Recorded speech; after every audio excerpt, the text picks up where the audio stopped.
Creepy and Geeky.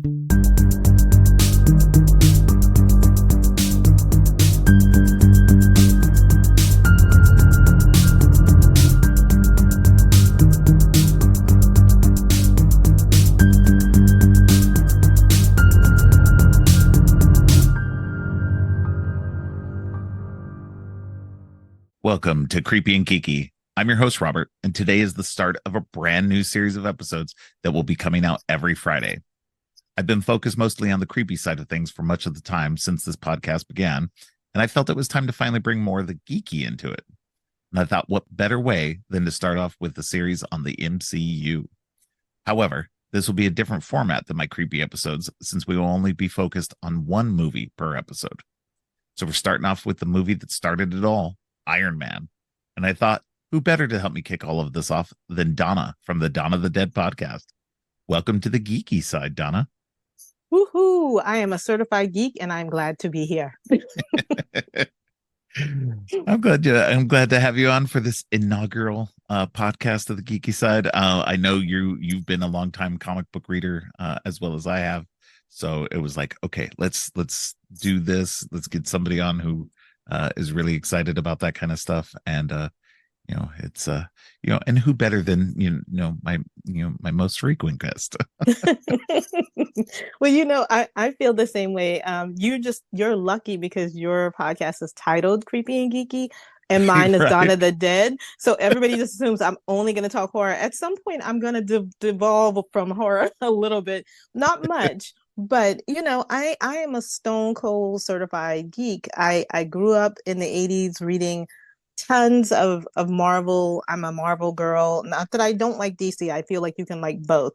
But yeah, Marvel has just been a staple. I grew up with uncles who kind of just gave me a whole wealth of knowledge of comics. And it's just kind of been one of those things I grew up, it's instilled in me. And I even got my mom kind of into it. So to talk about these movies, I'm super excited, especially to talk about Iron Man. Oh my goodness.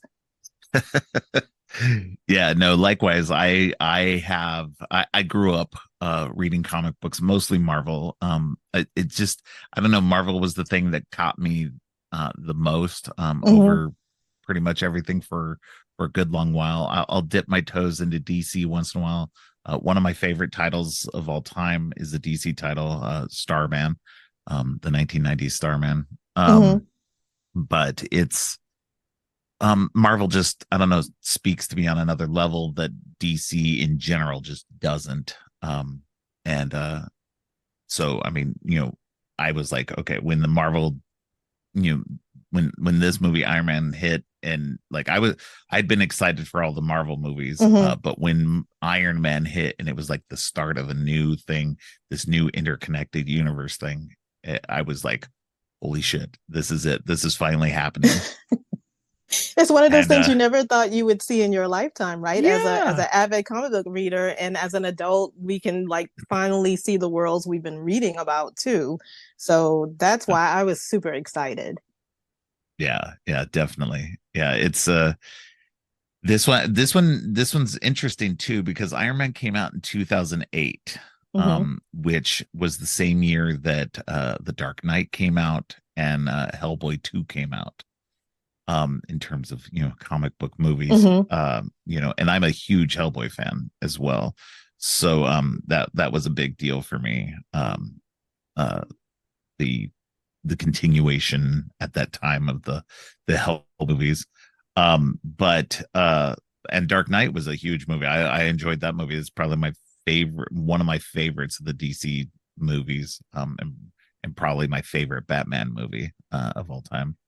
Really? Yeah. Oh wow. Yeah. It's I don't know. I just Heath Ledger's Joker just really works for me. So but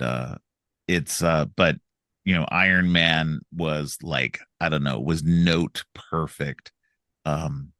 It hits the right balance of serious and comic book tone. That's what I think is interesting. Like they took it serious in a way, like with the X-Men and the Spider-Man movies, which a lot of those had come out before Iron Right. Man did. They almost took themselves too seriously. Too serious Um, and just really kind of fucked it over. I felt as a fan. I think yeah, the only thing that I really enjoyed about the X-Men films was Hugh Jackman. And at the time I was like, yeah, who the hell is Hugh Jackman? Like everybody, we were like, who the hell is Hugh Jackman?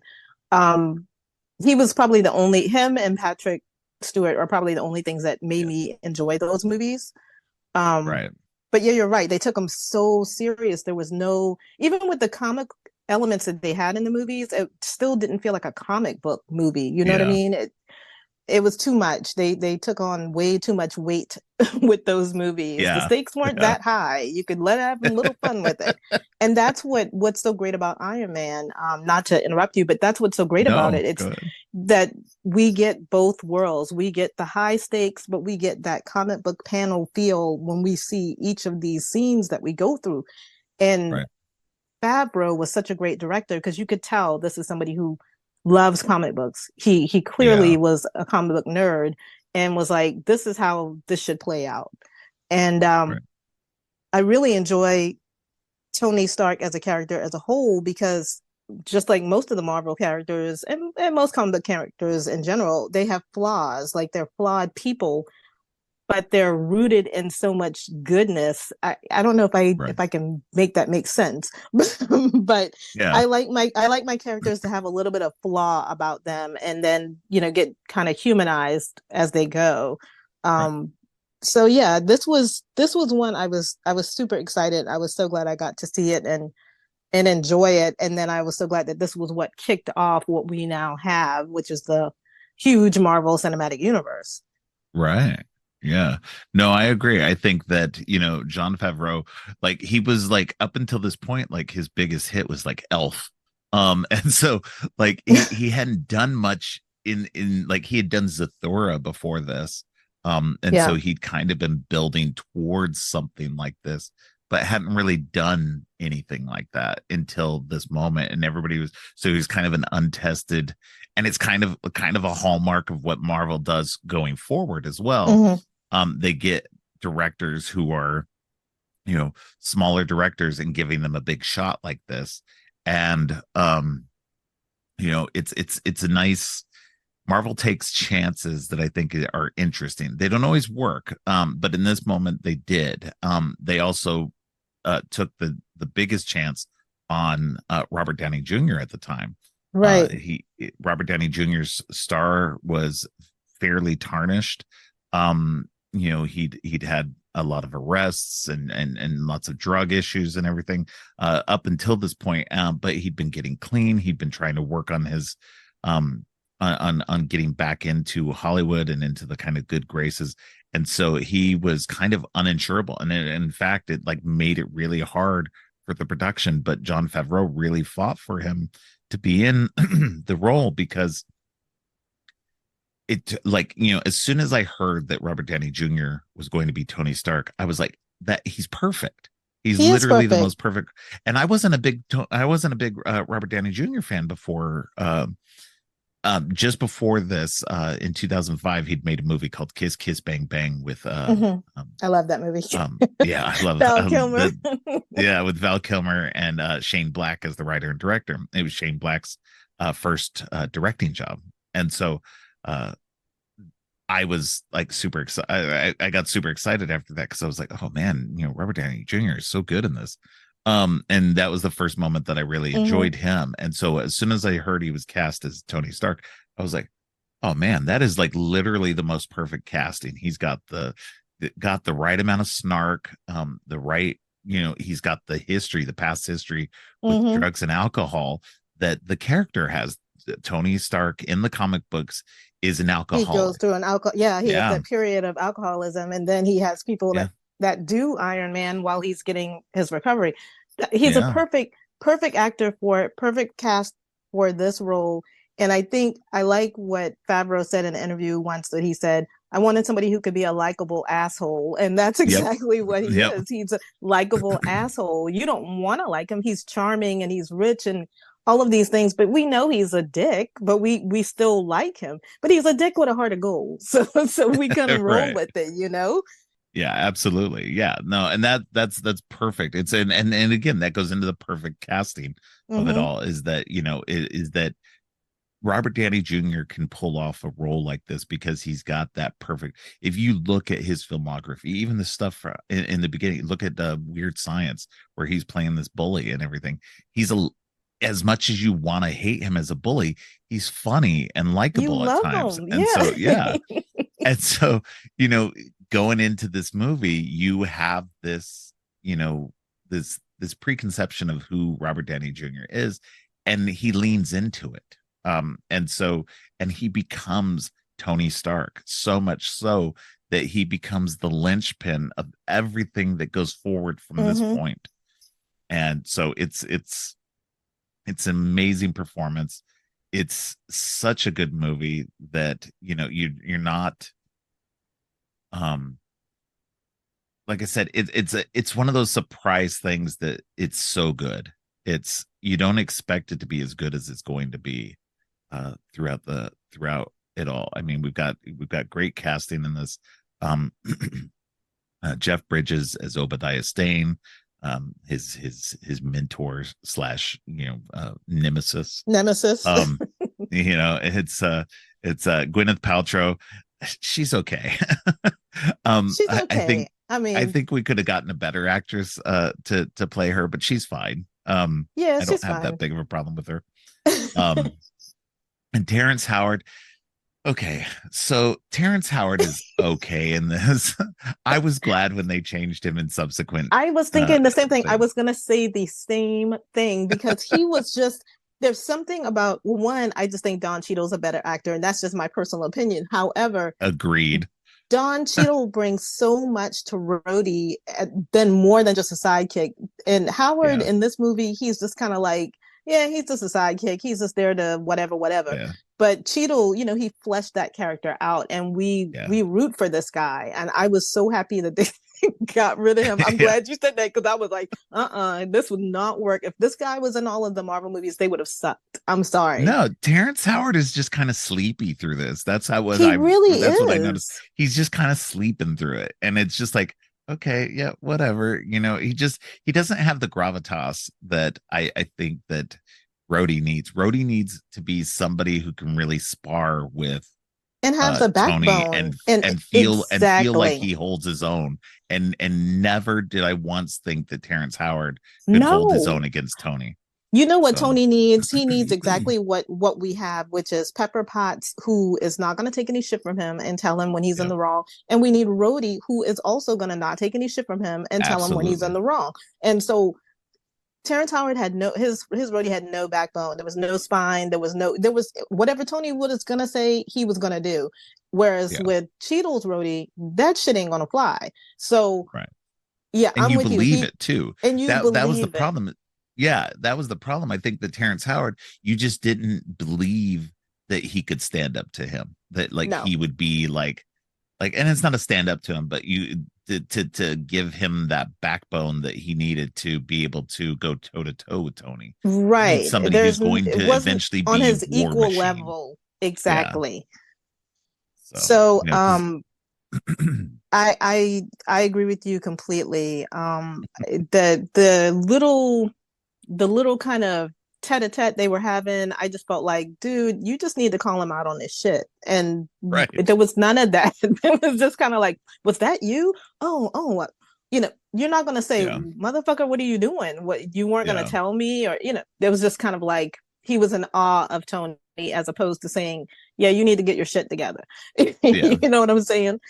Oh my gosh. Yeah. I'm so glad you said that. I'm glad that I'm not alone in it. I mean, I'm sure a lot of people felt that way too. Yeah. So I don't. um The general consensus that I've seen seems to agree that Don Cheadle was a better choice.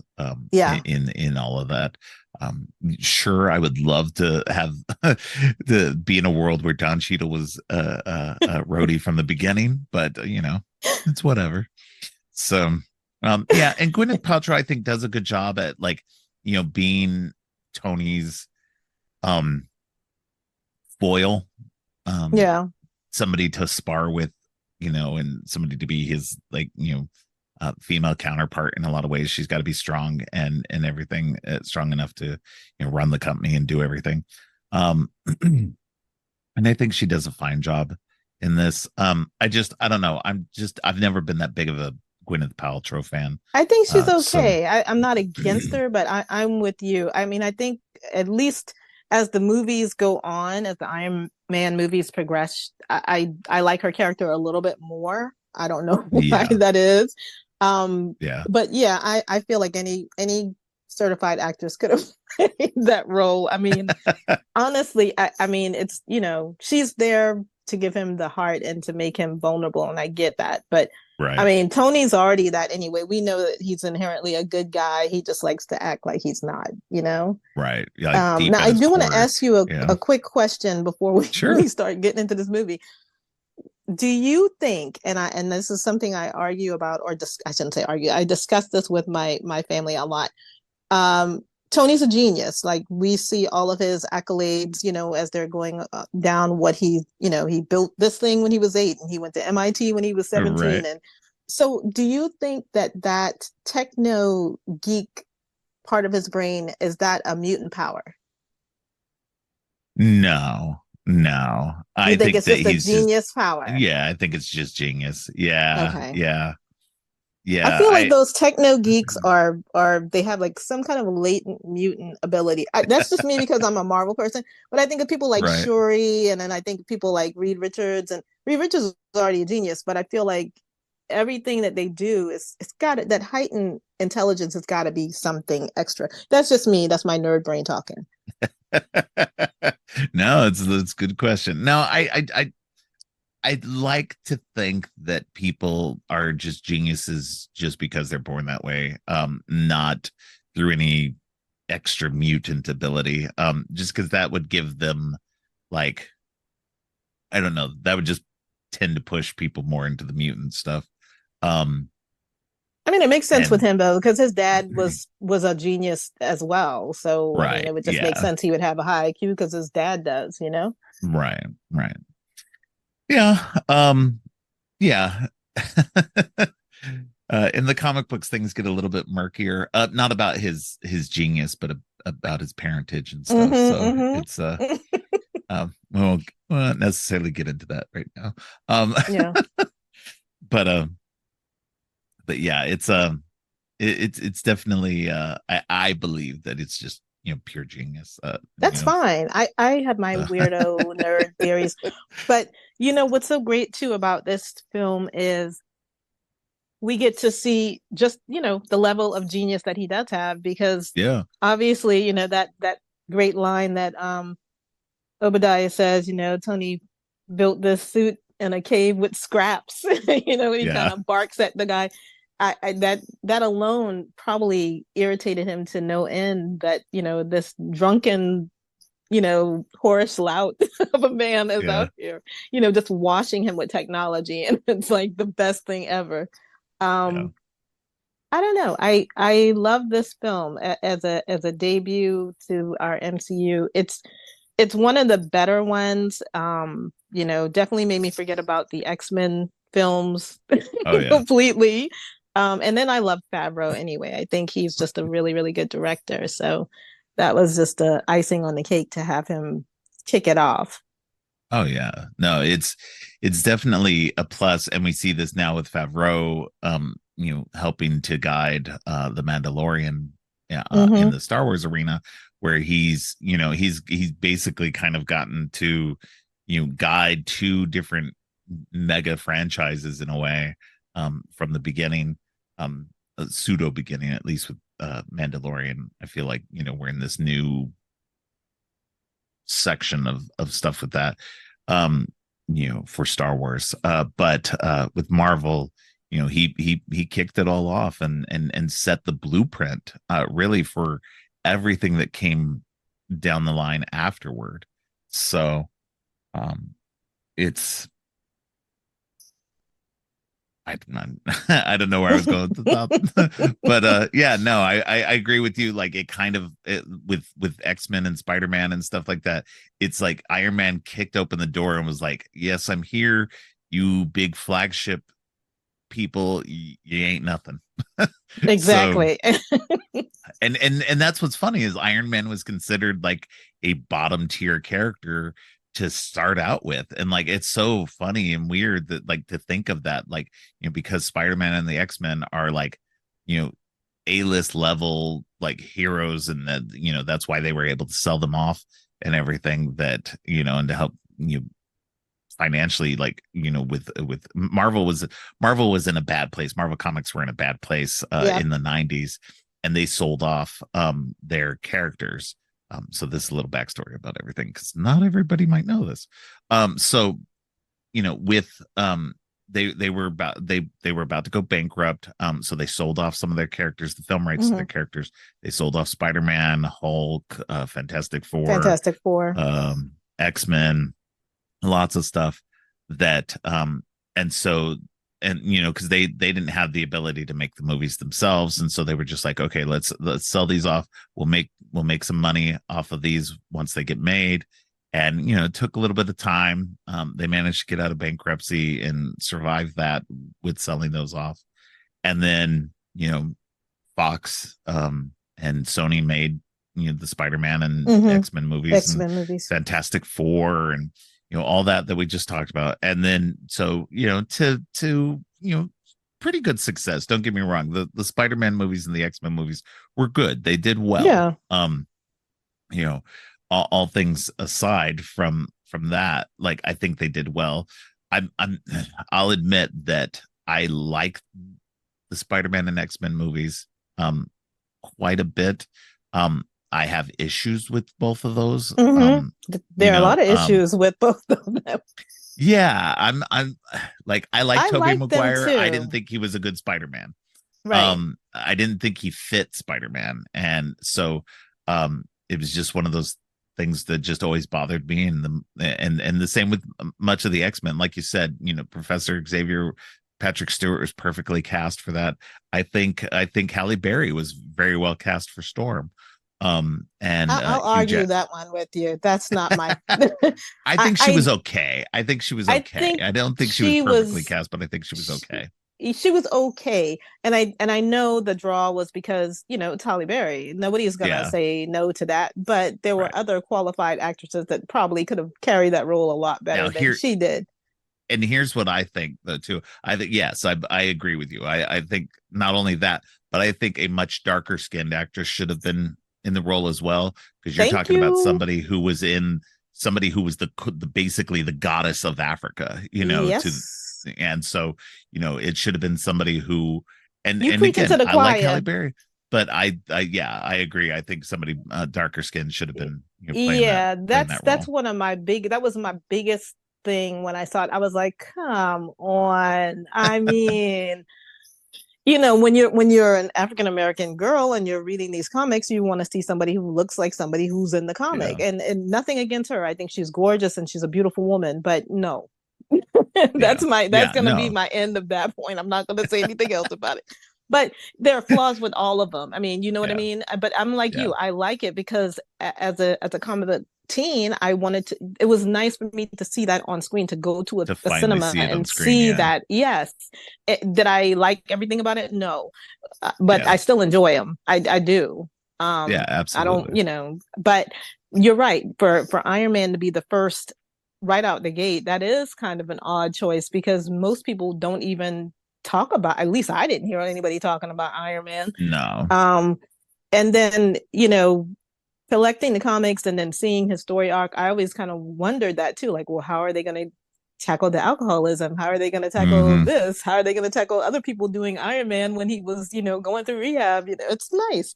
I'm very happy that we got to see at least what I felt was an embodiment of Tony Stark, and then we all grew to love that character. So you know, the acting and all of the things coming together speaks for itself. It was a perfect storm of what we needed at that time to kick off the Marvel Cinematic Universe, in my opinion. Oh yeah, definitely. And then, you know, and you know, as much as it sets the formula in a lot of ways, it so, like, I won't say Iron Man is a perfect movie. It's darn near perfect. Don't get me wrong. But there are issues, and mostly issues that for me are things that the MCU takes takes this blueprint in the wrong way. And with that, I mean, like, so his villain in this is Obadiah, who becomes the Ironmonger in this giant suit of armor, similar Which was to nice to Tony's. see. It was No, it's nice to really see the cool. Ironmonger. No, it's really cool. But I think that what ended up happening is the MCU ended up taking that blueprint of a character fighting a mirror of himself, Mm-hmm. and took that in the wrong direction. And pretty much every Marvel character, like every Marvel movie after this, has had that to some degree. Now, That's others, like true. some don't. But like even Tony, like most of the villains he's fought have been like variations of himself, Mm-hmm. because even in the next one he's fighting Whiplash and Mm-hmm. a guy in a suit of armor.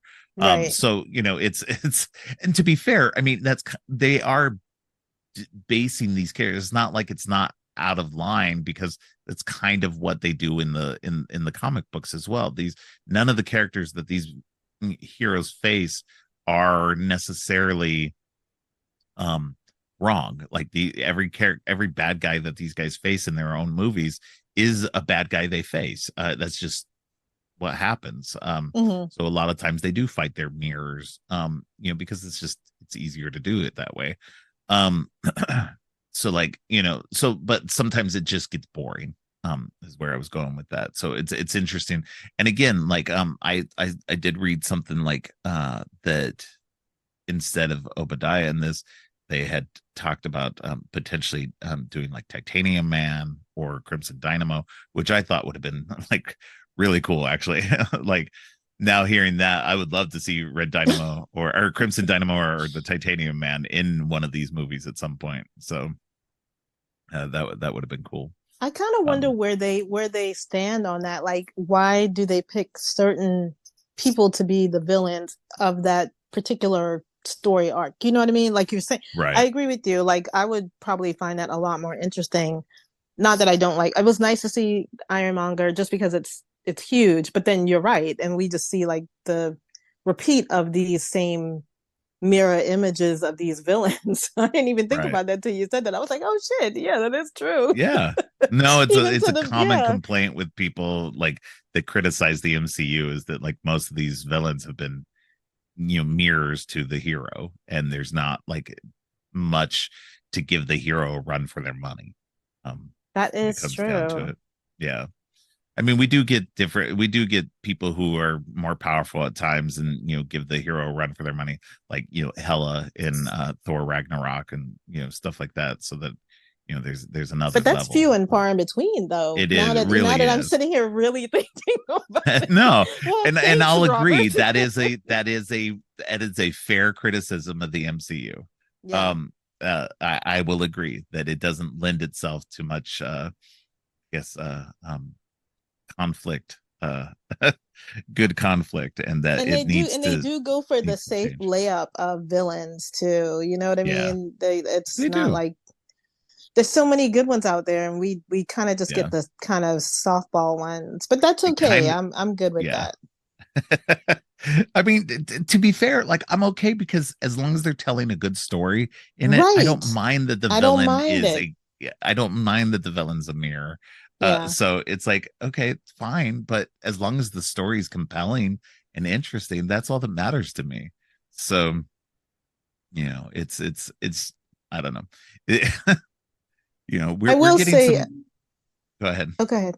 No, I was gonna say, I will say, I found it interesting in this film that, you know, Tony's family, they're known for making weapons, and Yeah.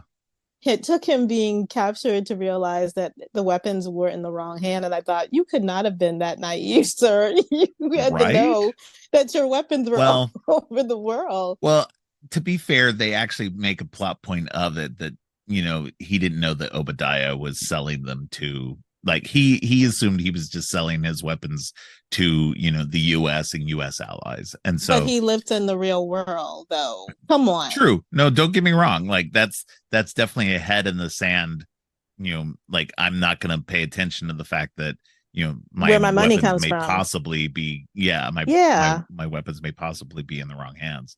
Yeah, it's definitely a head in the sand for sure. I mean, I do like the fact that he gets his eyes opened and then he's like, Yeah. well, we've got technology. I could do something good with the world, like, make a arc reactor that, gives us energy. And, that I love. I mean, he needed to have that in order to kind of, see what was Wake him going up. on. Yeah. Yeah. And I always felt like, it's just like when you're for instance, when you're watching The Dark Knight, and it's like, okay, well, they come of age, they're 21, they're taking over the company. I would go over all of that shit with a fine tooth comb, simply Yeah. because I'm gonna be the one responsible if any shit goes wrong. I would want to know where the bodies are buried. I would want to know where the secret files are. I want to know all of that shit because But this is okay, me. but you're looking at that from like an older adult standpoint. You got to think when you're 21, you're being handed the keys to the kingdom. You're getting all this money and you're getting all this power. You're not really going to pay that much attention. I You're just going to be like, hell yeah, now I got all the power. Let's go. I think you're. Like I I got think all you're. this I think access you're to money and stuff. I think you're 50% right on that. I think because I grew up in an age before social media, I would still want to know because I would not want something to bite me in my ass. That would be my thinking. Like, I don't, maybe because I'm an only child and my brain goes Maybe. I need to know, I need to know, I need to know everything Right. because I don't want anybody coming at me with, why did you do XYZ? But then again, once again, I'm thinking about how I was at 21. That probably would not have happened because I would have been probably blottoed out of my head at that point. Like you're That's what right. I'm You got saying. millions of dollars. You got all of this stuff that you got the mansions and the cars and the women. And I get it. I get it.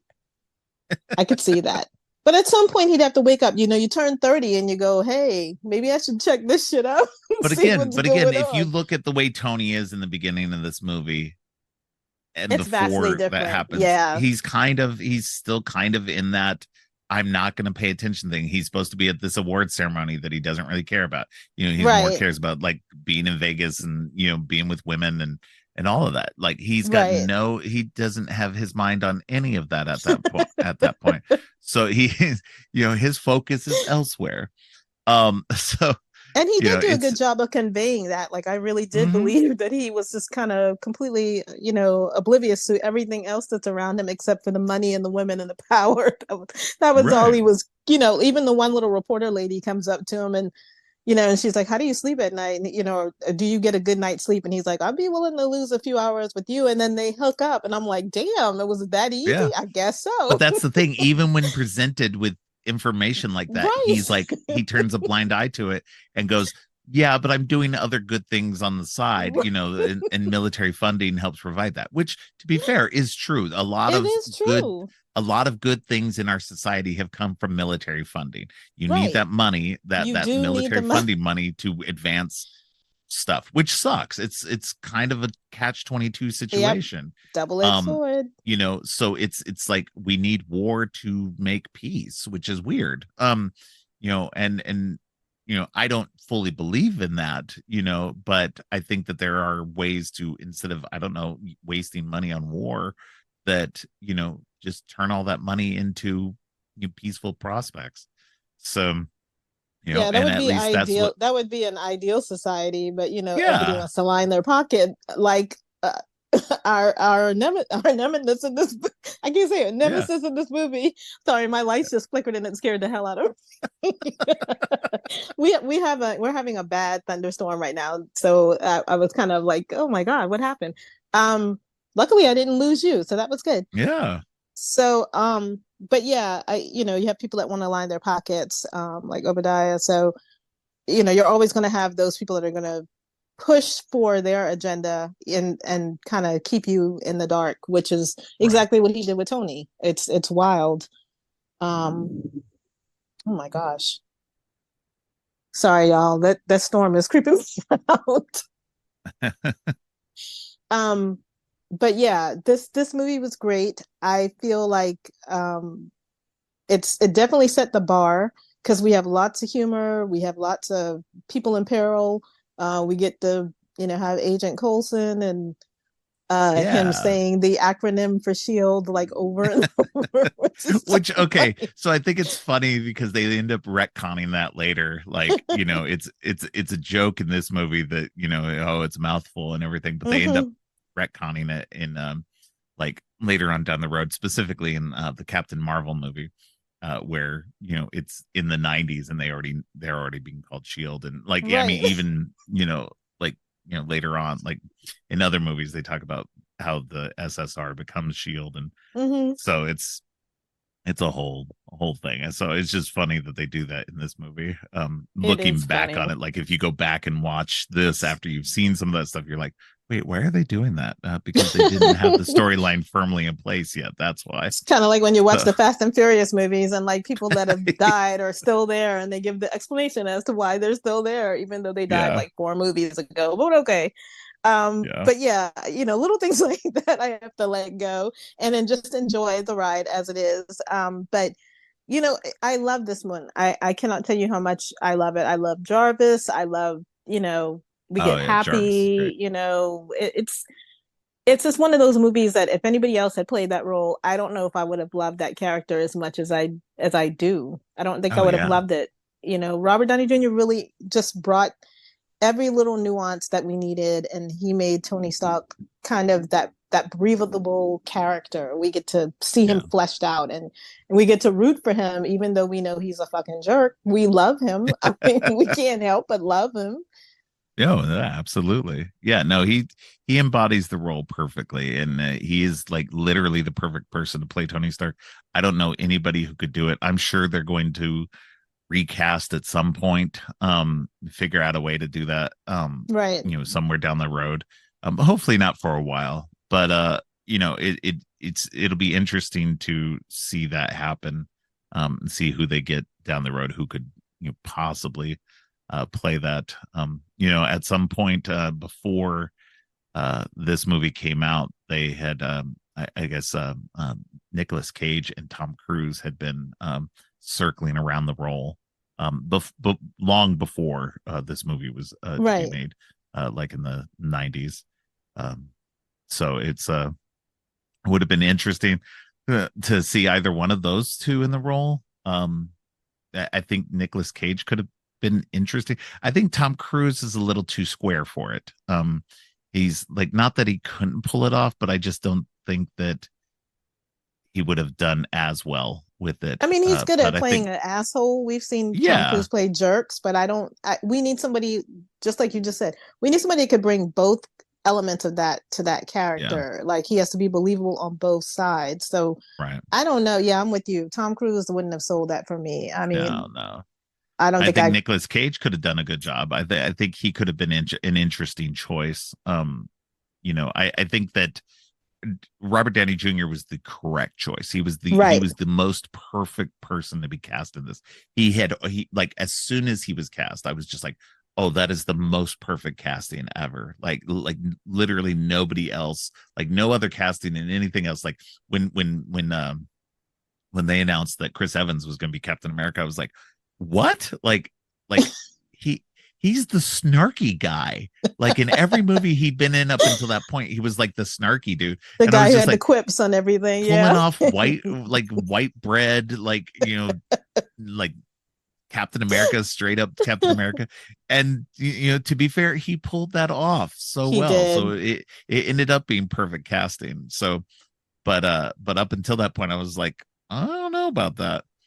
But Tony Yeah. Stark for sure, like he was perfect. What do you think about in this film in particular? How we have some great, I guess, nods to what we end up seeing in other movies. So at the end of this movie, he goes to the press junket and he's supposed to say he was somewhere in Venice on his boat or something, kind of Mm-hmm. deflecting the rumors that he was Iron Man. And then he says, I am Iron Man. And then it just ends.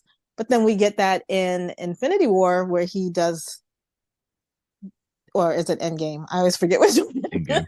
An Endgame where he does the snap and he says, I am Iron Man. And I was just like, did they do that on purpose? Is that purposely done so that we could be like, oh shit, that's what he said at the end of the first movie? Yeah, they did do that on purpose, which was interesting though too, because the Iron Man thing was an ad lib Right. by Robert Downey Jr. So this How ad lib brilliant that they is that? decided to keep in, yeah, so they decided, like Kevin Feige, like once I guess they tested it or whatever, and it it literally changed the course of the MCU by doing that, by making it so that Iron Man didn't have a secret identity. It Mm-hmm. changed the secret identity world for the movies. Like literally nobody has a secret identity except for Spider-Man. Every other character in the MCU, for the most part, is pretty much just Who they are. like who they are. Like everybody knows. Like in the comic books, nobody knew who Captain America was for a long time. And then so he was able to maintain like a a private life and everything. But you know, in the MCU, it makes sense that they would say, oh well, Captain America, he died, he's a hero, this is who he was, this is his whole history and everything. It Mm-hmm. makes sense. Like so much of that makes better sense when you come down to it, that like, yeah, he wouldn't have a secret identity if he came back alive and he was actually Captain America. That would, like, he'd be Steve Rogers, people would know. And my other He'd be thing this too is, national hero. why would you have one? I mean, who's going to be foolish enough to test any of these people, especially once they become the Avengers Initiative? I mean, who's going to fuck with you at that point? Why would Yeah. you even hide? I always felt like that with Bruce Wayne. I was like, bro, everybody probably knows. Just let them know. You're already protecting Gotham. By the way, he needs to come to the MCU. That's all I'm going to say about that. Batman needs to come to us. But that's fine. I can deal with it.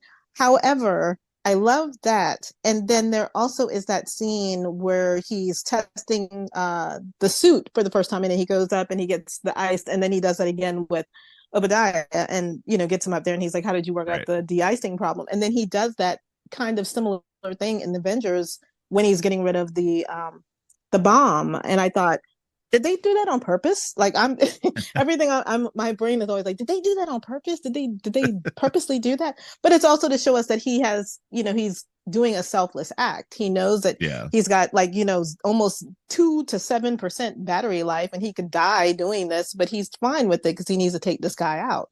So Right. And it shows his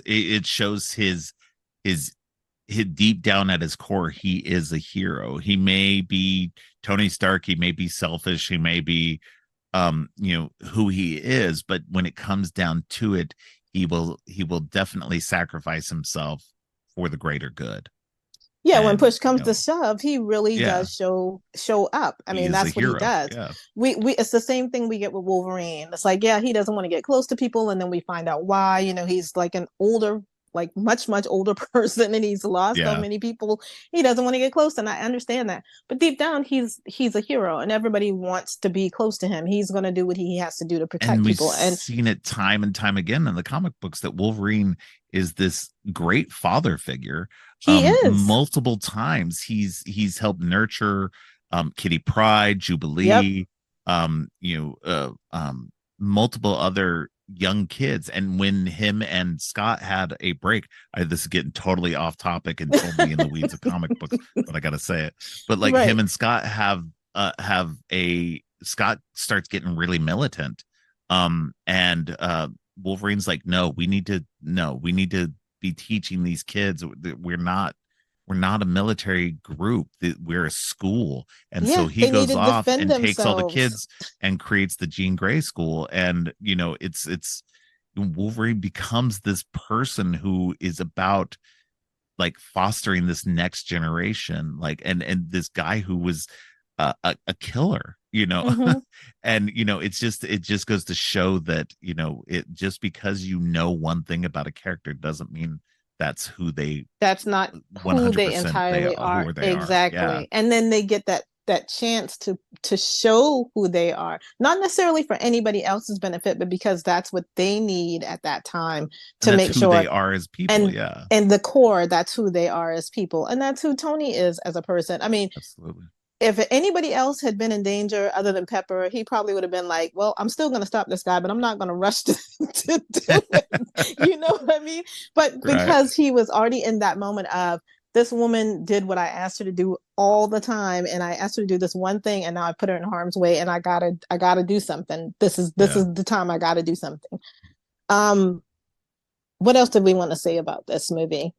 We kind of I went want to all over talk the about place. I want to talk about Jeff Bridges, man. He is so good. So Jeff Bridges is an actor who I've come to appreciate. Like when I was younger, I was just like, oh, he's okay, and whatever. I wasn't Right. really into him. But like as I've gotten older, I've gained more appreciation for him as an actor. And he's so fantastic in this. He was so happy to like shave his head and get into the character of Obadiah. It's so funny. And he so apparently this is an interesting tidbit that I learned is that they didn't have a completed script when they began filming. So a lot of the dialogue is ad-libbed. And Really? so yeah. And so especially Tony's. So Robert Downey That makes Jr. would make sense. up yeah. So Robert Downey Jr. would be making up stuff on the fly, and it would throw made it really hard for somebody like Gwyneth Paltrow, who wasn't as adaptable. And even Jeff Bridges, like I guess, wasn't as used to it. But once he realized that, I guess what they said was like this was a $200 million like student Hmm. film in a way that that he kind of got into The ad libbing and the just ad libbing contributing. and stuff. Yeah, it just kind of Wow. went along with it, and and so it just kind of worked out, and it works out so well. And that's not to say that like everything's ad lib, but there's enough of the ad lib that you can feel it though too. Like You it can feels feel it, very at least on yeah, Downey's the side, dialogue. definitely. Yeah, Yeah. yeah, yeah. Which makes it more fun in a lot of ways, and probably I would say that by and large he probably adds a lot to the MCU as a whole too, because like you see it kind of down the road in the first Avengers movies where Tony is snacking. Oh That yeah. is something that happened spontaneously because um Robert Downey Jr. would hide snacks around the set. And so he'd pull stuff out and then just eat. And so there's this moment in the Avengers where he's handing like a package to like Was offering it some to Banner, like blueberries or yeah, Banner. something? Yeah. And so he's just like, oh, okay, yeah, sure. That was a completely off the cuff ad lib thing. So and it comes from the first Iron Man. So I it's like that. interesting to get this kind of DIY, like for this big budget, tentpole movie that starts everything. That it was kind of just everything was off the cuff like that. I kind of like that though because it is more organic. I mean, I know that that's a lot of money for organic acting, but Yeah, it comes across that way. Like you don't feel like it's stilted, except maybe on her part because she probably wasn't, like you said, used to juggling back and right. forth with somebody like that. But to see Jeff Bridges play a villain and play such a maniacal Yeah. one. I mean, he was all about his money and just cold. I Oh, mean, he he was was just evil. He was cold. played so good evil too. I would have liked to have seen him live more and just like, and that's another criticism I personally have with the MCU and with comic book movies in general is that they tend to kill off the villain in the movies. And I'm Yeah. like, yeah, but what they were not going to come back again later, and that's what you need. You're going to kill off all the villains. You're not going to have anybody to Yeah. fight. So I agree with you because some of the villains are so good, and you're like, man, I want to know more about this guy. I want to know more about this person. Come on, yeah. bring them back, please. One of my favorite villains so far, besides this one, was Eric Killmonger. I was just like, Oh yeah. Yeah. please bring him back. I need to see more of this guy. Well, Um, and with the most recent couple, there's been a couple of recent actors who've been, who have had problems outside of the movies. uh-huh, That and it's so frustrating too because both Jonathan Majors and Tenoch Huerta, who played Namor, right. in the most recent Black Panther, it's like okay, so we have these great villains played by very good actors who now have you know sexual assaults They got stuff going on. like Yeah. stuff going on, and it's like don't get me wrong, like people have said, it's great that you're casting such great villains, but Maybe do a maybe background check. don't make them from real villains. So Yeah. It's Oh like, man, but it's it's just, it's, frustrating. It is oh yeah, frustrating because if you've seen both of these actors, they're really good, and it's that breaks my heart. It really oh yeah, does because you want to see more. I agree with you. I would have preferred if they just locked him up and we could have seen him come back and get his revenge. Not that I yeah, didn't enjoy the other villains in the Iron Man films, but man, he was a good one. yeah, He just every scene he was in, you believe this man was going to do whatever he could do to take Tony Stark out, and that was going to yeah. be the end of it. Um, Well, and the it intent was for him to actually become Ironmonger in like the second movie. He was actually supposed to be like the Mandarin. oh Um, right, because we had the and whole so 10 rings thing. the 10 rings, and so some of Mm-hmm. that's peppered in here, but it's like they're kind of going through, instead of making him the villain in this one, they kind of just through these you know earlier movies, they were kind of saying, okay, well, we're building up to the Mandarin, and Yeah, rather than getting him in this one. But I guess because they couldn't figure out a way to really fit him in this one early, because they were kind of going for the more realistic tone, they didn't want to go too fantastic yet, which makes sense, yeah, and then it was like they're just going out of the gate. They don't want to gamble too much, and have yeah, people be like, "What?" yeah, And they're already not that familiar with Iron Man. That probably is going to like bog them down with a lot of questions that they don't know if they're going to be bankable enough to answer. But right, luckily, it paid off. My only other thing, the issue that I have is that I wish I could have seen a world with Tony Stark and Riri Williams from yes. Wakanda Forever as Ironheart, because that would have just made my day. That would I'm have just still made hoping. my. So I'm still holding out hope. I'm still holding out hope that we get the version that we get in the comic books, because in the comic books, when Ironheart, really kind of breaks out in the comic books, Mhm. her AI is Tony Stark. Right. And it was Yeah. at a time when Tony was dead in the comic books as well. Right. So So it was a version of Tony that existed only in AI form, and she had that as her, you know, as her suit AI. And so it'll be interesting to see if they do that. It's been rumored for a long time that that could happen. I I'm not really hope it positive. does. It'd be really cool if they did. Yeah, I know Robert Downey Jr. Enjoyed the MCU. I don't know if he'd be willing to come back. I know he was, kind of done with it, but who knows? I mean, it'd be a I'm really gonna cool keep my way to fingers have him there. crossed. Yeah, Yeah, it'd be a that really would cool be way to have him nice. there without having him there. I So think I would just jump out of my seat in the theater if that happens. Just like so everybody be like, "What is wrong with that woman in the back?"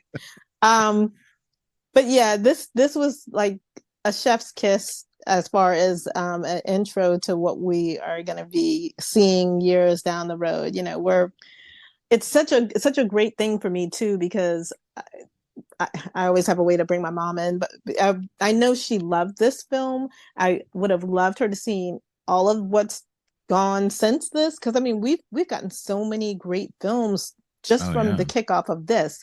And then the other thing I was talking with my kids about was when I watched this film, um, after Tony hooked up with the little reporter lady, she wakes up in a smart house, and smart houses weren't even really on the radar at that point, and like not how we have them now. We've got Jarvis, and now we have Alexa, and all of these, Siri, and all of Yeah. these things that we do. I mean, they were still using like Verizon flip phones. We didn't even have Yeah. smartphones at that point. So it's like Yeah. this is crazy how technology mirrors the movies, and how all of these things we see are now like in our homes. Yeah. It's wild. This is Yeah. it's an interesting time to be alive. I can tell you For that. sure. And just No, from a agreed. nerdy standpoint, I'm just glad that one, I'm still in my faculties as much as my brain is still working, that I can enjoy these movies as a human, as an adult, Same. because I literally feel like a 12-year-old every time I watch these movies. It's like Right? I forget everything. I forget every crummy, crappy shit that's going on in the world for those 2.5 hours. I get to be a kid, and I get to enjoy things that I've been pouring about on the floor of my dining room, just with Yeah. music on and reading your comics, and just being immersed in that world. And that's what the MCU does. It just makes me feel like a kid again. Horror movies do it to an Absolutely. extent, but this is by far my favorite thing to enjoy. Yeah. So No, and I agree. I'm the same way. Like, because I have lived, because I most of my life I've been reading comic books, and mhm. especially Marvel comics and stuff. And I'm so well versed in Marvel that whenever I watch these movies, I enjoy them so much, because it's like, because they base, parts of them on storylines from Mhm. the comic books. And so Right. it's like I enjoy being able to go, oh, okay, yeah, they're taking this thing and this thing and that thing, and they're, doing this, and it activates so much of my nerd brain Mhm. that it's so much fun. And my kids and my wife just get so annoyed with me, because I'm like, okay, but so there's this reference to this, and they're just like, we don't care, just stop. But I'm like, no, I'm going to tell you everything. um Exactly. Exactly. but it's just, it's for me, it like you said, it's a continuation of that. Like, as a kid reading these comic books, I never imagined that we would ever get something No. like this. Like, not only getting these movies, but some, like, them actually succeeding at interconnecting them in this way, that we get all of these, that we get an Avengers movie, like these movies building up to an Avengers movie, and that we would get something like Endgame that, like, pulls everything together. Everything. Oh You're my just like, gosh. this is just like, it's excitement on a whole nother level, and it's just, it's so fantastic that, it's hard to explain to anybody that It doesn't really is. also doesn't also have that feeling. They just like Freddy versus Jason, like, going back to horror, for horror people, that was a huge thing. that's That's a that's what huge this is thing. like. This is what this is like, but this is on a huger scale. Like, the fact that they continue to pull this off all the time is just amazing. Like, And I like you said, it's can't believe all they continue to it's pull it off. all connected. It all makes sense. It's fluid. You might have to watch, if you're just coming into MCU and you got to watch like 30 things to get caught up to everything, but it's Yeah. so well worth it. I mean, it really does make you feel like you yourself are part of this thing. And like you said, reading comics and poring over them, you just get you more excited because you're just like, oh my God, what's next? We've got all these different phases and we've got all these different characters, and now we've got the multiverse, and it's like, Jesus, Oh I man, yeah. never thought I would have seen any of this ever in my existence, in my lifetime. I never Yeah, thought I would have no. seen this. Same. Yeah. So we will leave, not leave, but we will kind of end this with the after credits scene, which Yay. begins to, which opens this up to what we just talked about, this interconnectedness. Nick Fury comes out of the shadows, and Mm-hmm. it's Sam fucking Jackson. I'm telling you, he's probably my favorite actor of all time. Sam Jam um came out the shadows, and I was like, oh, that shit is on.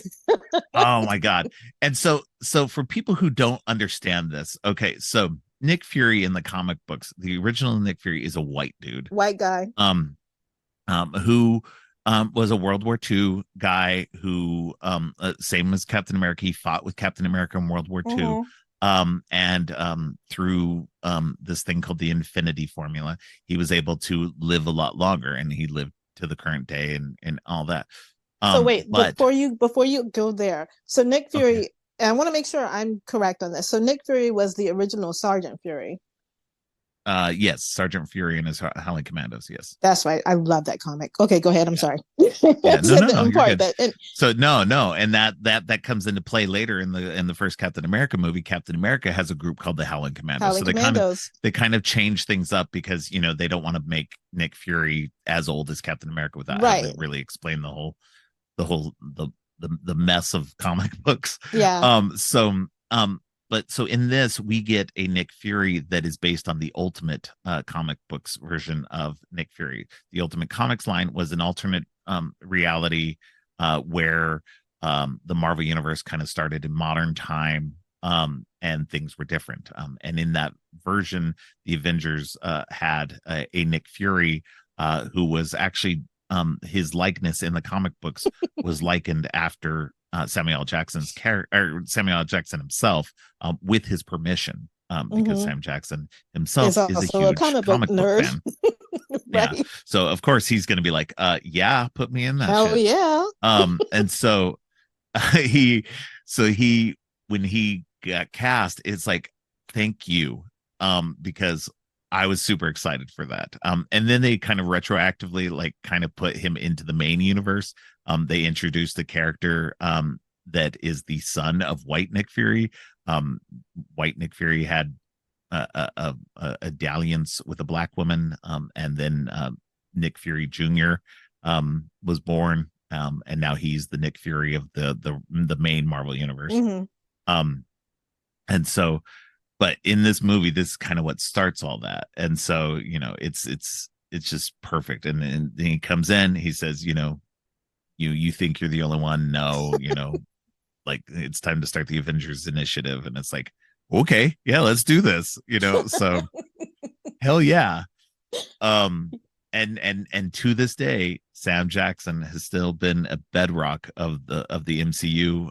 As of this recording, this is the week that Secret Invasion comes out. I know. I was getting ready to say I cannot wait. I cannot. I'm sorry.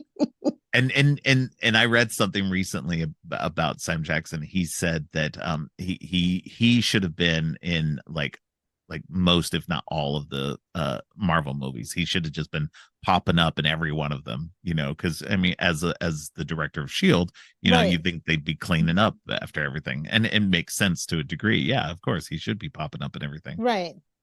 And it's kind of a missed opportunity for them to have done that.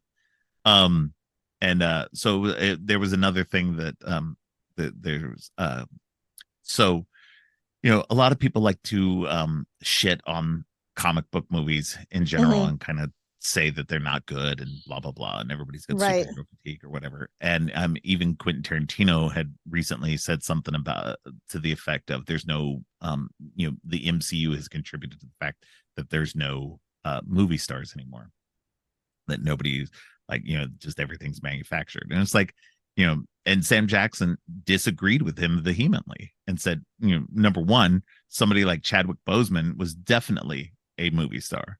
Definitely. And that, that to say something like that was just wrong. And then on top of that, somebody had asked him about doing like, more films that would win awards or whatever. And he was just like, that's not why I do movies. I do movies because they're fun and I want to do them. I will do I would rather do Marvel and Star Wars movies every day of the week than do anything that could get me an award. And that's the kind of actor I love, is somebody who's having fun with the movies, not somebody who's going after awards. You're entitled to your opinion, and if you believe that, that's fine, but don't shit on people because they bring a lot to those movies. I mean, somebody like he just stated, like you were saying, he said Chadwick Boseman, and then you have people like Angela Bassett. You have a lot of people who are bringing their all to these movies. So you're kind of just letting it look like, oh, they're just showing up and putting on tights. That's not what they're doing. Absolutely. I mean, it's a lot. And it's a weird thing to say. Like, I don't get me wrong, I like Quentin Tarantino. He says some dumb shit though. And so it's I to say that, especially when one of your major collaborators is a major fixture in the Marvel movies, was a little weird. So it's a little weird. But I mean, I even saw one where Michelle Rodriguez was saying, oh, enough of the superhero movies. Meanwhile, Fast X, she's literally in a superhero franchise. Yeah, y'all are in space. Nobody dies. You jump over bridges with tanks. I mean, you come on now. Let's they're literally real. in a suit. I love the Fast and Furious franchise. I love them too. Literally it's hilarious. Superhero franchise. Yeah, that's all it is. I mean, this man is walking around wearing a tank top all day, talking about family, and nobody dies. People get amnesia. They come back. Like I said, we've got Han's been in like 5 of these goddamn things, and he's been dead since he's like already the second come back. Like he's already come back. They faked his death. It's like, come on. We're in the like soap opera territory, but you're complaining about superhero movies. Okay. Yeah. But let people like what they like, man. Exactly. I'm all for it. I'm anything that will make my little geek heart happy. I'm all for it. And if I Absolutely. could go to Comic Con, I would do that too. I mean, I'm just Yeah. that kind of nerd. I just don't Same. have the money to Same. back it up. Exactly. But I'm glad we got to do this one at least. Yes. I mean, I hope I get to come back. There's one or two that I want to talk about. I hope I get to come back for those. But Of I'll course. I'll let you decide that. This is your show. I just visit. Well, I know I'm pretty sure I already have you scheduled for some other good stuff in the future. So we'll definitely be getting you on again. Well, good. You know, so I it's look very much forward to the geeky side now. I'm going to be yeah, so excited to see what else you have going on that side. definitely. So but yeah, we will be continuing on this MCU track for quite a while. Um, so hopefully everybody will come aboard and have a lot of fun with it. Yeah, I think they will. I hope so. Fingers crossed. All right. Well, why don't you let people know where they can find you online? Donna the Dead, Donna underscore the THA underscore dead. I'm on Twitter, Instagram. I've got my own podcast. Please come and listen if you would like. And that's pretty much it. I don't have anything else going on. If you have not listened to other podcast episodes with Donna, and you definitely enjoyed her on this one, go check out her podcast because it's a fun podcast as well. So, all right. Well, we will talk to you soon. All right. Well, thank you for having me. Thanks again to Donna for joining me. On next week's episodes, Donna returns on Monday to continue our look at the Nightmare on Elm Street franchise with A Nightmare on Elm Street 2, Freddy's Revenge, and A Nightmare on Elm Street 3, Dream Warriors. And on Friday, Kevin Urich returns to the show to talk about The Incredible Hulk. Thanks for listening. If you like what you've heard, please consider giving the show 5 stars and a review on Apple Podcasts and Spotify. Also, please share the podcast on social media to help spread the word. Make sure to subscribe on your favorite podcast app or at creepyandgeeky.com. Music for the podcast composed by Jerry Smith. You can follow the podcast on social media at Creepy and Geeky on both Twitter and Instagram. If you'd like to follow me, I'm Geek Thulu on Twitter and geek.thulu on Instagram. You can support the podcast by ordering teas and more on TeePublic or by donating to the Ko-fi page. All of the links are in the show notes. Finally, don't forget, stay creepy.